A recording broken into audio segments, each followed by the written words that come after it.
Ujua nikabidi kamu. Na kama hata kama na mwaka mmoja kwa ujua hata nikabwana kamu. So wakati unakalea, kalea kama kabibi kamtu na ukalea kama kabwana kamtu. Bwana sifiwe. Haleluya. So tutaanza hivi. Key secrets to a successful marriage. Sema key secrets to a successful marriage. Ndoa yenye mafanikio. Siri kwa ndoa yenye mafanikio. Amen? Amen. Amen? Amen. Bwana sifiwe. Amen. Siri kwa ndoa yenye mafanikio. So tunaenda kutackle ama kuzungumzia siri. Unajua ndoa iko na siri. Na kwa ndoa kufanikiwa ni vyema ujue hizi siri. Na utembee kwa hizi siri kuhakikisha ya kwamba ndoa yako imefanikiwa. Bwana asifiwe. Na kabla hatujaongelea kuhusu hizi siri zenye wanandoa kisijua zinasababisha ndoa zao kufanikiwa, ninataka kwanza tuangalie mtu anaposema ndoa yenye imefanikiwa anamaanisha nini. Bwana asifiwe. Amen. Kuna siri zenye zinasababisha ndoa ifanikiwe. Kweli ama si kweli? Lakini wakati wanasema kwamba ndoa imefanikiwa ni kumaanisha nini? Amen? Ama kwa swali rahisi, ndoa yenye imefanikiwa inakaaje? Amen? Amen. Bwana asifiwe. Amen. Mama kanisa nikuone kidogo.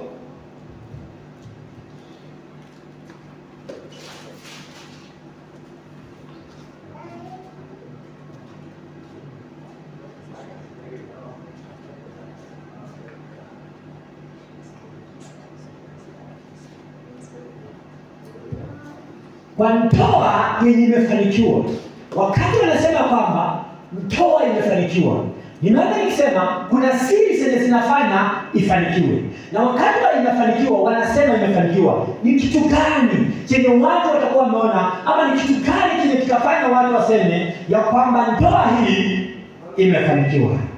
Amen? Amen. Amen? Amen. Pigia Yesu makofi. Before that, what does success marriage means to you? Success marriage inamaanisha nini kwako? Wacha niulize hilo swali. Success, wakati mtu anakuambia kwamba hii ndoa imefanikiwa, inamaanisha nini kwako? Unainua mkono unasema. Amen. Bwana asifiwe. Mimi kwa upande wangu ninaonelea kuwa success marriage ni ile ndoa yenye ina furaha, amani na upendo. Watoto na wazazi wanaheshimiana na wanapendana. Pigia mama makofi. Yenye iko na furaha na upendo. Watoto na wazazi wanapendana. Bwana asifiwe. Amen. Na kwa kufanya iko na furaha na upendo, kuna siri yenye usipozingatia ile siri inafanya inakosa furaha na upendo. Amen. Mwingine mwenye utasema kwamba hii ndoa imefanikiwa ni iko na nini? Iko na vitu mingi zenye zinaashiria kwamba ndoa imefanikiwa. Mkono. Bwana asifiwe. Bwana Yesu asifiwe. Amen. Kusema ndoa imefanikiwa ni ile yani ni ndoa yenye iko na lugha moja. Ndoa yenye iko na amani. Iko na upendo. Iko na ushirikiano. Amen. Amen. Pigia Yesu makofi. Bwana asifiwe. Kulingana na Swali hili vile lilijibiwa hapa, linasema hivi: ndoa yenye imefanikiwa, having a good partner. Bwana sikiwe. Partner wako ukuwe mzuri kwa partner wako. Bwana sikiwe. Wakati ndoa inafanikiwa, lazima sehemu mbili ambao ni mke na mume. Mke akuwe mzuri kwa mume na mume akuwe mzuri kwa mke. Bwana sikiwe. Huu uzuri unaashiria both sides support inatoka. Una support mume wako, inamaanisha wewe ni mzuri kwake. Una support mke wako, inamaanisha wewe ni mzuri kwake. So success marriage ni ile yenye having a good partner ambao both sides support inatoka. Unajua most of time wamama wanaamini kwamba support inatoka kwa mzee. Bwana siwe. Lakini marriage sio 50-50. Marriage ni 100-100. Bwana sifiwe. Haleluya. So wakati unakaa na huyo mwanaume, anahitaji your support as a good manager. Bwana sifiwe. Haleluya. Tunapatana. A success marriage inaashiria kwamba raising moral family.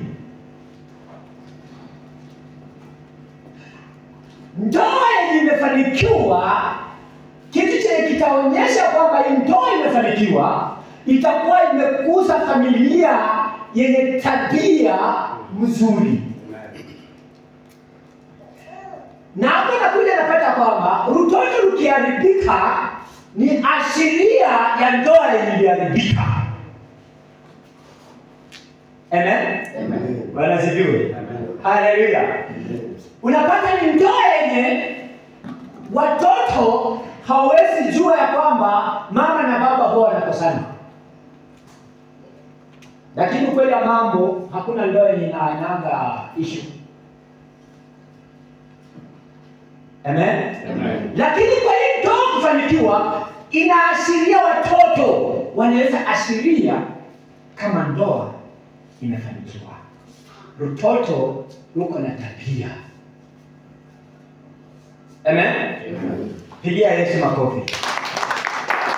Namba 3, yeye kinaonyesha kwamba ndoa imefanikiwa, effective communication. Bwana sifiwe. Unapata bwana na bibi wako na mazungumzo mazuri. Amen. Ndoa ikifanikiwa, hawa watu wawili tabia zinakujanga zinakaa kufanana. Bwana sifiwe. Amen. Unaweza kuja kwangu kuomba kitu na upate mke wangu, na kwambia hiyo kitu kama baba watoto hayuko, ni ngumu kukupea. Amen. So unajua ukienda utajua kwamba baba watoto ndiye anafaa, ako na authority. Alafu wakati unarudi mama hayupo, unapata mimi. Pia mimi nakwambia sema, hiyo kitu kama mama hayupo ni ngumu. Bwana asifiwe. Haleluya. Amen. Tabia moja, maongeo moja. Amen. Bwana asifiwe. Amen. Hiyo inaashiria ndoa yenye imefanikiwa. Na nimewaambia kwamba kwa ndoa kufanikiwa kuna siri zenye zinafanya ifanikiwe. Pigia Yesu makofi. Kitu cha 4 chenye kitaonyesha watu kwamba mmefanikiwa kwa ndoa yenu ni inasema kwamba living as a friends. Mnaishi kama marafiki. Bwana asifiwe. Unapata bwana na mke wanaishi kama marafiki. Ukipata wakiwa pamoja, unaweza dhania ni watoto. Amen. Najua ukikutana na rafiki yako hawezi weka sura ya kazi. Kila kitu yenye anafanya unafurahia tu. So ndoa yenye imefanikiwa, hao watu wanakaanga kama marafiki. Uliza mtu yako, wewe rafiki yangu. Uliza ina video unakasirika tu na geuka tu mara moja inapangaje. Kumbe inapaswa tuwe best. Ambia yeye kumbe kunapaswa tuwe mabeste. Haleluya. Mnafaa muishi kama mabeste. Amen. Bwana asifiwe. Amen.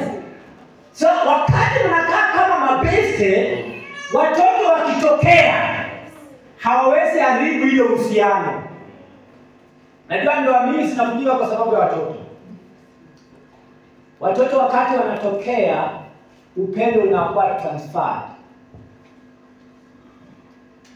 Bwana asifiwe. Amen. Kutoka kwa mtu yako inaenda kwa watoto. Yenye ni makosa. Amen. Inafaa mpendane mpaka watoto wasengene.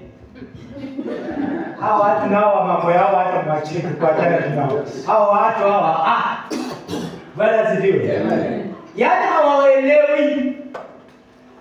Amen. Amen. Na hapo mnawakuza vizuri.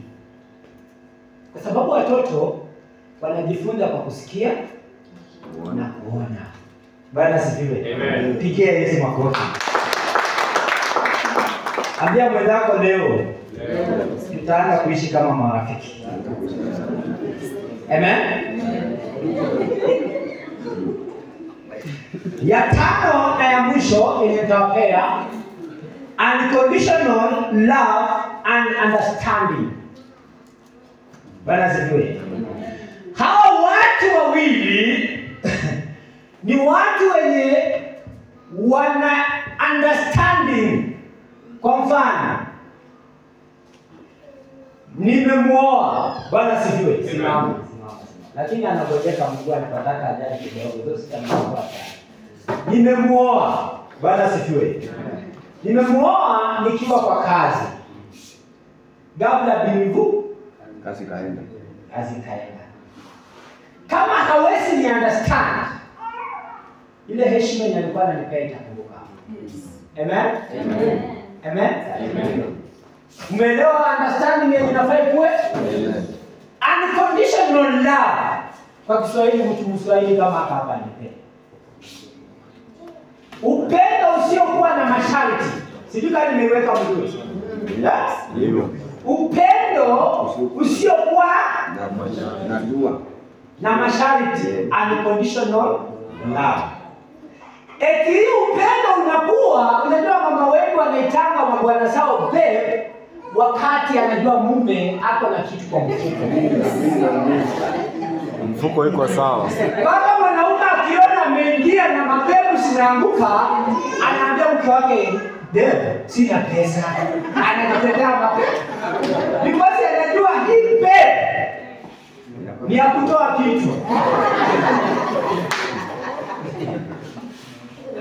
So, unconditional love, babe litaitwa hata kama usoto upo. Bwana asifiwe. Na mwisho unaongeza understanding. Yes. Unamuunderstand. Unamuelewa mume wangu hana. Na akipata maisha yatakuwa sawa. Bwana asifiwe. Haleluya. Wamama mpo? Wazee mpo? So condition haistahili kukua. Mmepatana? Ikifika hapo kuna mtu hapo na swali. Bwana asifiwe. Part 2. Sijaleta key. Nimetangulia na ishara zenye zitaonyesha imefanikiwa ndoa. So part 2. Ninataka kuwapea the most important thing in marriage. Kama unaandika andika. The most. Kuna vitu mingi kwa ndoa, lakini that is why nimeanza na the most. Pigia Yesu makofi. The most, it is like a question. What is the most important thing in marriage? Swali nimewauliza. Ni kitu gani cha maana sana kwa ndoa? Mkono na mnajibu. Kitu ya maana sana kwa ndoa ni uaminifu. Uaminifu. Bwana sifiwe. Amen. Inaitwa trust. Do you trust your spouse? Do you trust your partner? Hello? Hello. Bwana sifiwe. Amen. Trust. Mwingine? Leo mwenzako ukiwa hana ama una Understanding. Love. Love. Bwana sifiwe. Unconditional. Bwana sifiwe. Amen. Love yenye haina masharti. Mwingine? Mzee? Kufanyia pamoja. Mwelewane. Bwana sifiwe. Mwingine? Respect. Respect from both sides. Unajua the moment mtu anasema respect in marriage, mwanaume anarudi anasema I am the one mwenye anafaa kuheshimiwa. Bwana sifiwe. But respect yenye tunaongelea ni both sides.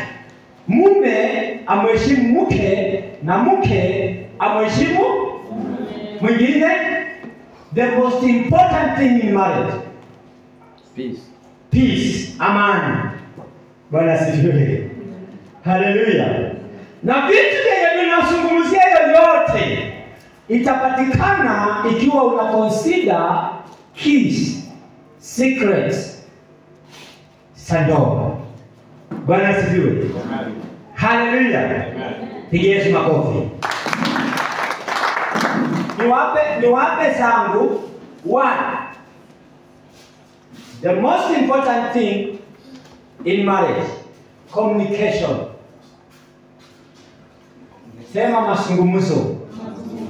Communication ni vile mnaasiliana. Amen. Ni vile mnafanya nini? Asiliana. Hiyo ni ya muhimu sana. Unajua kuasiliana kumevunja ndoa mingi. Wrong communication, njia mbaya ya kuasiliana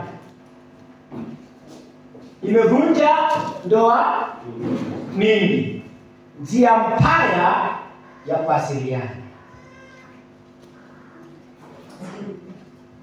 Bwana asifiwe. Hello? So communication the most important thing in marriage. Inapaswa kama wanandoa mwelewe jinsi ya kuzungumza, so that mama wakati unazungumza na mume wako uelewe unazungumza na nani. Usizungumze na mume wako vile unavyozungumza na watoto wako. Ojenewe vile. Bwana sifiwe. Haleluya. Amen. Usizungumze na mume wako kana kwamba unazungumza na watoto wako. Na wewe baba pia usizungumze na mke wako kana kwamba unazungumza na maid. Kuna kaheshima fulani pale kile kanafaa katoke kwa mume anapozungumza na mke wake, na kuna kaheshima pale kile kanafaa katoke kwa mke anapozungumza na mume wake. Bwana asifiwe. Pigia Yesu makofi. Number 2, respect.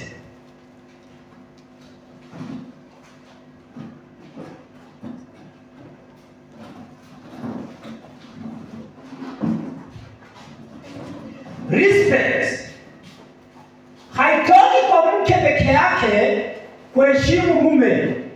sababu alisema mwanamke atasubmit. No. Respect inatoka both side. Wewe mume unapaswa kuheshimu mke wako na mke mheshimu mume wako. Pigie Yesu makofi. Hello. Hello. Bwana asifiwe. Amen. Na hii respect, unamrespect kwa nyumba na unamrespect outside. Unajua kuna wale watu wanaheshimu wake zao ama waume zao wakiwa, lakini hawaheshimu waume zao kama hawapo.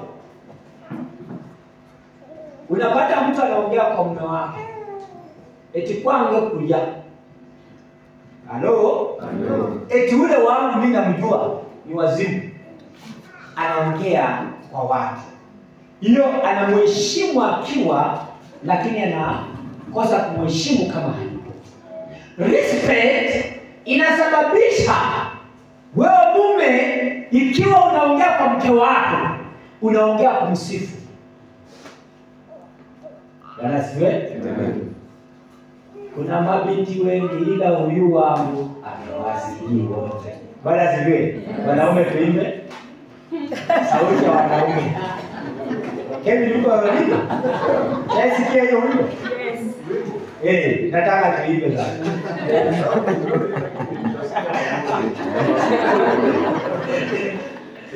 Badani mwimbaji mzuri mwenye anasaidia mbara. Unajua amewazidi wote. Vile wa mama hao ndani. Nataka wanaume waimbe. Mwenye anajua wimbo sawa. Wacha nijaribu. Binti za wengi wamefanya mengi, lakini huyu wangu amewazidi. Wanaume sasa akiingia unamaliza. Haya anda. Wanaume mko tayari? Tutarespond tu wazidi wote. Haya anda. Binti za wengi wamefanya mengi, lakini huyu wangu Amewazidi wengi. Ukisema amewazidi wote ninamgusa. Haleluya. Amen. binti za wengi wamefanya mengi, lakini huyu wangu Amewazidi. Pigia Yesu makofi. Haleluya. Respect. Hello? Unasema hayuko, lakini unatangaza huyo amewazidi wote. Paka kama adui alikuwa anapanga vile anaweza ingia na aribu, anasema hawa hawezi ingia.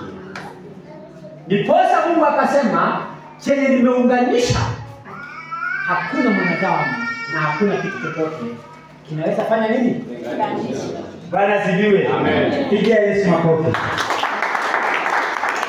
Number 3, setting boundaries. Sema boundaries. Sema boundaries. Unafaa pale mwanzo nimewaambia kwamba mnaishi kama friends. Lakini kwa kuwa friends, we have boundaries. Kama mwanamke unafaa uelewe boundaries zako kama mke. Kwa mume wako. Ukimuita, Sarai akaita Abrahamu my Lord. Bwana asifiwe. Haleluya. Amesubmit. Boundaries zitafanya wewe kama mke uelewe kwamba my husband is the head. Hello. Bwana asifiwe. Boundaries zitafanya wewe mwanaume uelewe huu ni mwili wangu. Hello. Bwana asifiwe. So wakati unaelewa ya kwamba mke ni mali yangu, mwanamke huyo mguze tena, mwambie wewe ni mali yangu. Ambia yeye wewe ni mali yangu. Kwa sababu umeumbwa kwa ajili yangu. Sio mume ameumbwa kwa ajili ya mwanamke. Mnanielewa? Sio mume ameumbwa kwa ajili ya mwanamke. Kwa sababu sio mwanamke alikuwa anahitaji mwanaume. Ni mwanaume alikuwa anahitaji mwanamke. Na mwanamke akaumbwa kwa ajili ya mwanaume. Na akapewa mwanaume kama property ya mwanaume. Na mwanaume akapokea akasema ni kitu chema. Na Mungu akasema apataye mke sio mwanamke apataye mume. Apataye mke amepata kitu chema. Halo. Bwana asifiwe. Amen. Haleluya. So bauta nisikiwa. Hakuna kukanyagana. Lakini ikiwa mwanamke ameenda level pia ni mwanaume. Ama mwanaume umeenda level wewe ni mwanamke. Najua kuna wanaume wanawake. Hata nyoka itokee hivi anasukuma bibi yeye. Hata hivi. Bwana asifiwe. Amen. So lazima tuwe na boundaries. Pigia Yesu makofi. Mlikuwa mmesema kitu kingine inaitwa trust. Trust. Ndoa yenye inakosa uaminifu. Na hiyo ndio kitu pia most dangerous kwa ndoa. The moment trust ina shift, hapo ndipo inapanga mwanzo wa ndoa kuporomoka na kuenda. Halo? Sasa tuko na matouch. Sema touch. Niane na bibi.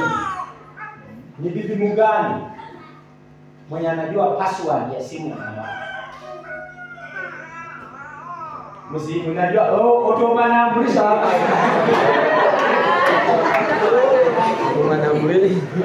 Otomana ni kuona. Otomana ni kuona. Bwana sisi. Trust. Yaani wanaume wangapi wanajua password sema sisi za mpizi zao? Amen. Sema trust. Wakati simu ya mume iko na password kama njia ya kwenda airport. Bwana sifiwe. Amen. Lazima. Sisemi ya kwamba kuna shida, lakini hata ikiwa na ya kwenda hivi mke akweo anaweza hadi mwenyewe akataka kushika. Bwana sifiwe. Amen. Lakini siwe kwamba ile password, na ukiuliza wanaume wengi password zenye wanaweka kwa masimu na malogo zenye wanaweka kwa masimu wanaweka kwa sababu ya wake zao. Wanaume ni kweli? Bwana sifiwe. Haleluya. Mwanaume unapata hapo na laini ngapi? Moja ya nyumbani, nyingine ya kasini na nyingine ya hewa. Kasi kubwa. Ya kasi kubwa. Wenyewe wanasema kasi kubwa. Bwana sifiwe. Haleluya. Hiyo ni baadhi ya vitu yenye inafunja trust. Na trust inastahili ifundike kwa watu wawili. Bwana sifiwe. Wewe mama, vyama unaendaka yote, ni vyama unaendaka? Halo? Bwana sifiwe. Kila weekend ngasia? Unaendaka? Masika mjomba nyanya yangu. Alipoteza mjukuu wa baba yake. Bwana sifiwe. Yaani anakucomplicate mpaka hata kufuata eti huyu alikuwa nani, unasema kwa sasa nimetakaje mashirika. Nimetaka niende. Wanasika Saturday lakini nataka niende Thursday. Nifike nipumzike hapo kidogo, alafu Friday tutoe, alafu Saturday tusike, alafu Sunday nipumzike hapo kidogo nitarudi mahali. Hizo siku ngapi? Ukipigia baba yake huyu mjomba baba mjomba yake, mbona hawajui? Sasa jamaa kunakaa kukijiuliza, hii matanga hivi matanga ama ni kupangwa? Amen. So kwa chochote chenye unafanya kwa ndoa, na maana trust. Wenzako huyo akuamini. Yenye hata akikuja waseme eti nimeona jasho na mtu. Mganga anasimama anasema umeona na mtu eti awe ni dada yako. Huyo ni mtu mwenye anafanya naye kazi. Lakini kama trust hakuna, the moment anapata ile habari anaamka. Wicha muda finde mimi. Sasa nauliza, mke wangu hauniamini? Eti hakuna mwanaume mwaminifu. Wanaume wote ni maumbwa. Bwana zimechunga zibaya. Wewe tulikutana na umbwa. Wengine wana enjoy. Hello. Hello. Sema wako ni usiseme eti wanaume wote ni umbwa. Anaweka hata baba yake. Hata baba yake pia ameweka ndani. Wewe kama ulikutana na dogini wewe? Hello. Pigia ile makofi. So, trust ni kitu ya maana sana kwa ndoa. Na inasaidia ndoa. Ya mwisho, kwa most important things, support. Nimewambia kwamba support, watoto wa kike, wa mama, ujua kwamba wanaume pia wanahitaji support. Hata kama hauna kazi. Kama hauna mwanamume anahitaji good manager. Wakati anaenda kazi akileta, you manage kimaneleka. Hello? Usio mwanamke mwenye akikupea shilingi 500. Asiposema kwamba breakfast ika hapa. Asubuhi naamka kuuliza breakfast. Mnakuanga hivyo? Eti nikitoa 500 mpaka niseme hiyo imeshika sapa lunch na breakfast. Lakini nikitoa tu nitakula omena na tena breakfast niongwe. Lakini nikisema inakaba. Shida iko hapo mama, mniambie huko. Chama. Mama anasema hii chama simwambie ajue. Tapanga na jambo hapo. Chama. Bwana sifiwe. Kuliko kwenda kwa unajua inafanya hivyo na tena siku ya chama yenyewe ikifika unaomba. Haisemi. Hello. Kwa mama mko? Naongelea support. Unaweza kuwa haufanyi kazi huko nyumbani, but you are a good manager. Huyu jamaa kileta, hello, amewacha 500, anakula omena, kesha anapata kafaranga kanikuja. Eti wangu ile pesa nilipea tulikula omena, lakini nilikuwa jirani alikuwa anauza iko. So nikamwona ni. Amen. Na ndio kama hasi. Na hata akipata pesa ya chama hawezi kununua kitambaa kwa nyumba. Jua kwamba huko na msafiri. Hata na prepare hata na passport. Hata na nini? Passport. Hello? Kama umeoa mwanamke, isemi wewe divorce leo. Bali nawaambia wajipe hivi. Hapo kuna mwanamke. Unapata wanaume wenzao? Unasikia hapo na chama. Siku yenye amemwagiwa chama anakuja na tamos. Anakuja na vitambaa ya piti. Kushuka dume unashukia unaingia kwa kudume kwenye ujanunua. Hii na hii dume imetoka kimemwagiwa chama. Huko na mwanamke wa kuishi.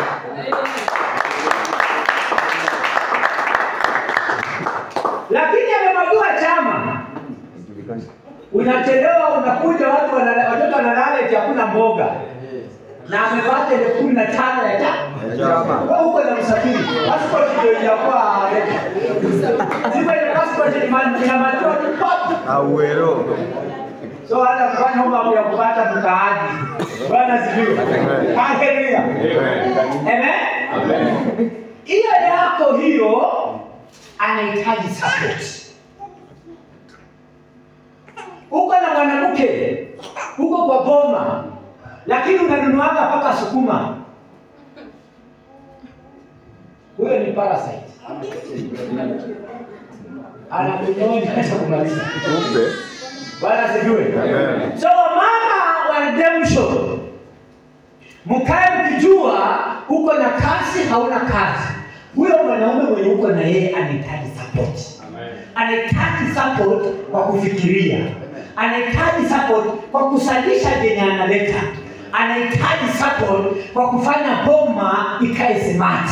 Anahitaji support ya kupamba nyumba.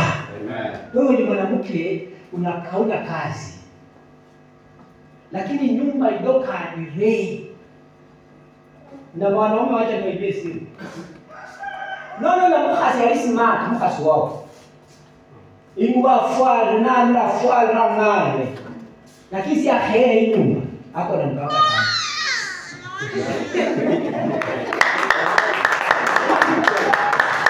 Yes. Kwa sababu kama ni msafi genuine, ataanza na mahali penye analala. Amen. Kama ni msafi genuine, atafajia nyumba apange. Kama ni msafi genuine, atakukipu kwa clean. Amen. Lakini yeye ni mishonosa. Yeye ndiye anabadilisha tu mafuta. Lakini nguo zako unavaa zinaisha hajaosha. Nimekuja kujia shilingi yangu kupata pole pole. Kwa sababu hiyo sio usafi. Hiyo kuna mtu anajitayarishia. Haina maana. Lakini kama ni usafi genuine, inaangia genuine. Malazi inafua kila siku. Hello? Hello. Naitwa kesho mtakuja.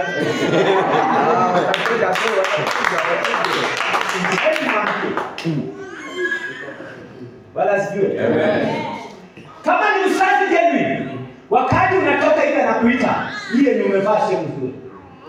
Nilikuwa nimekuwa mgoshini au dola.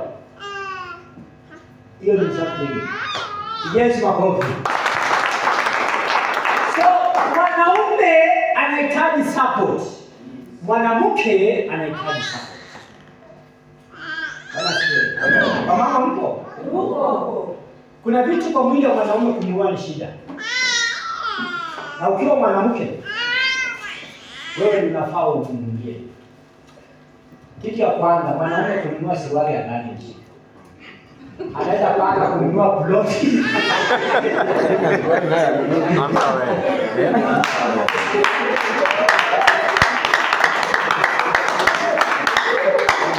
Hapo na miradi lakini hiyo kama anaenda sana ni mbili. Sasa wewe mama, wewe ndio tembea huko hiyo useme huyu mti yangu. Wacha nipandishie kwa tax. Amen. Bwana ndiye. Ila kuna support. Wewe hapo. Sio ndani kwa ndani. Yeah. Wewe mama asije. Sasa anaomba wanimuiza zini wapita ndani. Bwana ndiye. Nikiongelea support, siongelea vitu ya matausa, naongelea vitu vya mambo kidogo. Mambo mikarani no hakuna no mdadia. Kitu ya pili. Bwana sifiwe. Bwana wewe shida kwa pesa. Na socks mama ndio yule anaongea. So support yenye wanataka ni hiyo tu socks ni pesa ngapi? Sio. Ndio kuna msacha wao socks ni anafale sinato. Lakini ndio msacha wale socks sirando uje. Na mama aliyebeba za kibiamba. Kama hiyo kwa msingi. Lakini wewe kwa msingi tu hiyo. Alienda na kuanga hizo socks yenye pasuka hiyo. Vidole yote iko nje. Huko mbele vidole hapa ni sema wanaona watu yangu.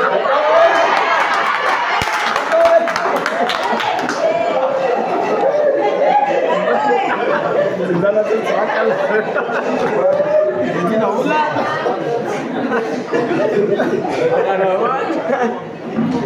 Hello. Tofuya irani unge. Nataka kukabaina no kumbuka hapo. Ninasema mti yangu hai moja hii. Wacha nimtafutie hapo ingine nyonge. Bwana sifiwe. Amen. Sio support kubwa. Na kwa vitu ndogo ndogo hiyo unawini moyo wa mwanaume. Na unaanza kucontrol mwanaume. Ndio watu wanaanza kusema huyu alikalia bwana yake. No. Ni support. Iko jamaa kunaangalia kuna sema huyu mwanamke ananipigaje. Bwana asifiwe. Amen. Haleluya. Amen. Tuko pamoja. Amen. Kuna swali? Kama kuna swali, muulize kama hatujaenda sasa kuanza tackle key secret to success marriage. Swali? Sawa, maliza.